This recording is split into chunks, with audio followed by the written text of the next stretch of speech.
Hello students, as you all know, I am in the process of solving the Madhyamik Life Science question paper of the year 2024.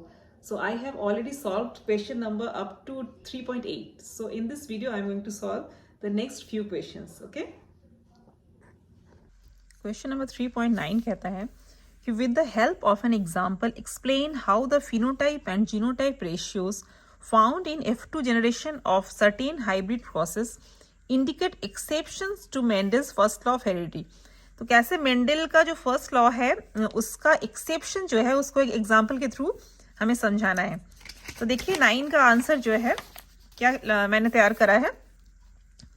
तो इन cases like incomplete dominance, for example red into white snapdragon, इसका मतलब है कि मान लीजिए दो parent है, एक का है दोनों ही रेड एलीली है और दूसरा जो पेरेंट है, सेकंड जो पेरेंट है उसका दोनों ही व्हाइट एलीली है. फिर दोनों का जो है क्रॉस होता है जब, तो मेंडल क्या एक्सपेक्ट करता है कि जो संतति या संतान होगा उसका जो है रेड होगा पूरी तरह से वो, बट वो सरप्राइजिंगली वो होता है पिंक.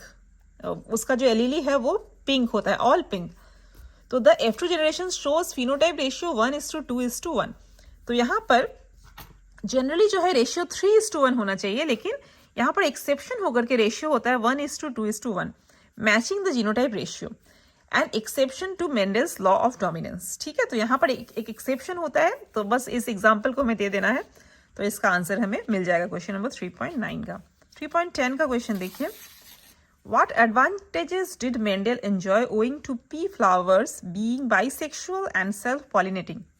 ठीक है, तो क्या एडवांटेज हुआ मेंडल को इस तथ्य के कारण कि पी जो फ्लावर है, मटर का जो फ्लावर है वो बाइसेक्सुअल भी होता है और सेल्फ पॉलिनेटिंग भी होता है. तो इसका क्या एडवांटेज इससे मेंडल ने एंजॉय किया. तो देखिए, because pea flowers are bisexual and naturally self pollinating, ये बाइसेक्सुअल भी होते हैं और नेचुरली सेल्फ पॉलिनेटिंग भी होते हैं.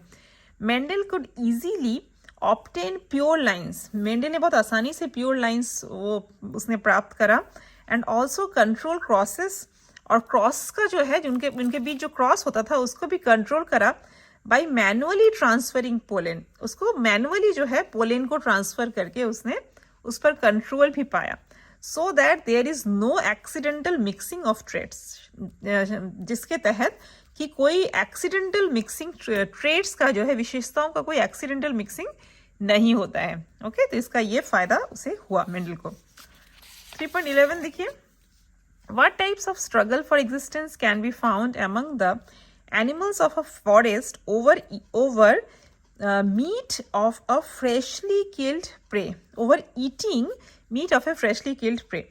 तो कोई एनिमल जो है फ्रेशली किल्ड, एक प्रे को जो है फ्रेशली किल्ड करता है, मार देता है उसको और उसको खाता है, तो उसकी वजह से कौन कौन से स्ट्रगल ऑफ एग्जिस्टेंस जो है वो ऑकर होते हैं, वो उत्पन्न होते हैं, कौन कौन से. तो देखिए इसका आंसर है among forest animals feeding on a freshly killed prey. तो जितने फॉरेस्ट जंगल के जो एनिमल्स हैं, जब वो फ्रेशली किल्ड किसी प्रे को, किसी मकोड़े को, कीड़े मकोड़े को वो जो फ्रेशली मारते हैं उसको तुरंत ही, there can be intra specific struggle. तो ऐसा करने से क्या होता है, इंट्रा स्पेसिफिक स्ट्रगल मतलब उसी स्पीशीज के, मतलब जिस एनिमल ने मारा है उस प्रे को, उसी स्पीशीज के मेंबर्स के बीच में, ठीक है, आपस में जो है क्या हो जाता है, युद्ध छिड़ जाता है या फिर स्ट्रगल हो जाता है या फिर कंपटीशन हो जाता है. किस लिए? उस प्रे को खाने के लिए. ओके, तो उसको हम कहते हैं इंट्रा स्पेसिफिक. जब एक ही स्पीशीज के मेंबर्स के बीच में झगड़ा हो तो उसको कहते हैं इंट्रा स्पेसिफिक. तो ऐसा होता है. And inter specific struggle also, और डिफरेंट स्पीशीज कंपीटिंग, और सिर्फ उसी स्पीशीज के एनिमल के उसी स्पीशीज के मेंबर्स के बीच में नहीं, बल्कि किसी दूसरे स्पीशीज के मेंबर्स भी उसमें आ जाते हैं उस स्ट्रगल में, तो उसको हम कहते हैं इंटर स्पेसिफिक स्ट्रगल. तो दो टाइप के स्ट्रगल जो है उत्पन्न हो जाते हैं among forest animals feeding on a freshly killed prey. अगर ऐसा होता है तो वो किसी प्रे को अगर फ्रेशली किल करते हैं तो. 3.12 का देखिए. How does a rohu fish float and sink in water.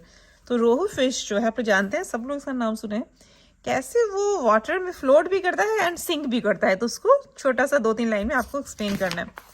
तो देखिए, अ rohu fish floats and sinks by regulating the amount of gas in the swim bladder.